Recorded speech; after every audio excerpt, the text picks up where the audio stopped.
Hi friends, இன்றைக்கி எங்கள் அண்ணன் பொண்ணுக்கு வந்து தாலி பொண்ணுருக்கு ஃபங்க்ஷன் வச்சுருக்காங்க மாப்பிள்ளை வீட்டிலேருந்து. அந்த ஃபங்க்ஷனுக்கு வந்து திருவனந்தபுரத்தில் வச்சுருக்காங்களாம். அதுக்காக போயிட்டு இருக்கோம் பார்த்துக்கோங்க. இங்கே நாங்கள் போகிறதுக்கு முன்னாடி காலையில் எழுந்திரிச்சோடனே காஃபி மட்டும் போட்டு குடிச்சிட்டு பையனுக்கு ஒரு தட்டு இட்லி மட்டும் அவிச்சு வச்சுட்டு கிளம்பிட்டோம். அவன் ஸ்கூலுக்கு கிளம்பி போயிடுவான் காலையில். இங்கேருந்து போகிறதுக்கு உங்கள் அண்ணன் வீட்டுக்கு போகிறதுக்கு 1/2 மணி நேரம் ஆகும். நாங்கள் 5 மணிக்கு கிளம்புனோம் கரெக்டாக. அங்கே போய் சேர்றதுமா 5:30 மணி. அங்கே வேனெல்லாம் வந்து சொந்தக்காரங்கெல்லாம் வந்ததுக்கப்புறம் 7 மணிக்கு தான் அங்கேருந்து கிளம்புனோம் திருவனந்தபுரத்துக்கு. அப்புறம் அங்கேருந்து கிளம்பி போகும்போது சரியான டிராஃபிக்கு அவ்வளோ டிராஃபிக்கு. உங்கள் வீட்டு டிராஃபிக் எங்கள் வீட்டு டிராஃபிக் இல்லை. நின்று ஊந்து எறும்பு கூட கொஞ்சம் ஸ்பீடாக போகும். ஆனால் அந்த பஸ்ஸு அவ்வளோ ஸ்லோவாக போச்சு. ஒரே வெக்க வேறு அந்த பஸ்ஸுக்குள்ளேயே. ஆனால் பாட்டு மட்டும் சூப்பராக போட்டிருந்தாங்க. நல்ல 90s பாட்டெல்லாம் போட்டிருந்தாங்களா, கேட்டுக்கிட்டே அப்படியே போயிட்டு இருந்தோம்.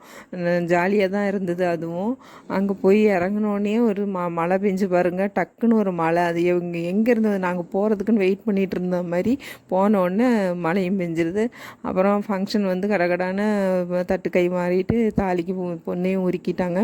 அது வந்து ஒரு 10 நிமிஷம் வேலை தான், டக்குன்னு முடிச்சிட்டாங்க அந்த ஃபங்க்ஷனை. ஏன்னா இப்போ 10:30 மணிக்கு மேலே ராகு காலம் ஆரம்பிக்குது அப்படின்னு சொல்லி ஃபங்க்ஷன் முடிஞ்சு மேடையிலேருந்து கீழே வந்து உடனே சொந்தக்காரங்கள்லாம் நின்னாங்க. அத்தை பசங்க, அம்மா அப்பா எல்லோரும் வந்திருந்தாங்களா. எல்லாத்துக்கிட்டேயும் போய் இது ஒன்றுமே இல்லாட்டி கூட என்னென்னமோ பேசிக்கிட்டே இருந்தோம். கொஞ்சம் நேரம் பேசிகிட்டே இருந்தோமா. அந்த பேசிகிட்டு இருந்த நேரத்தில் ஃபஸ்ட்டு பந்தி ஃபுல்லாகிடுச்சு.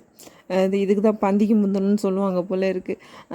அது பந்திக்கு முந்ததுனால ஃபஸ்ட்டு பந்தி ஃபுல்லாகிடுச்சு. அப்புறம் நல்லா பசி கொடுத்துருச்சு. காலையிலேயே டிஃபனு சரியாக சாப்பிடல. நம்ம பஸ்ஸில் ட்ராவல் பண்ணும்போது நிறைய சாப்பிட முடியாதுங்கிறதுனால வயிறு ஃபுல்லாக சாப்பிடல. அதனால பசியும் கொடுத்துச்சு. அப்புறம் 2வது பந்தியில் போய் சாப்பிட்டோம். சாப்பாடெலாம் நல்லா சூப்பராக இருந்தது. இன்றைக்கி இது கேரளாவில் வந்து இன்றைக்கி அத்தைப்பூ கோலம் ஆரம்பிக்கிற நாள். இன்றைக்கி அத்தம் நட்சத்திரம்.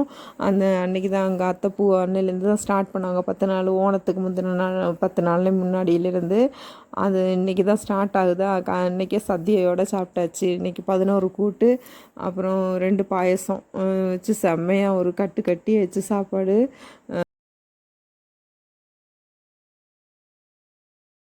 அவ்வளோதான் ஃப்ரெண்ட்ஸு, சூப்பராக சாப்பாடை சாப்பிட்டுட்டு வீட்டுக்கு கிளம்பிட்டோம். இந்த வீடியோ பிடிச்சிருந்தா லைக் பண்ணுங்கள், மறக்காமல் சேனலை சப்ஸ்கிரைப் பண்ணுங்கள். Bye friends.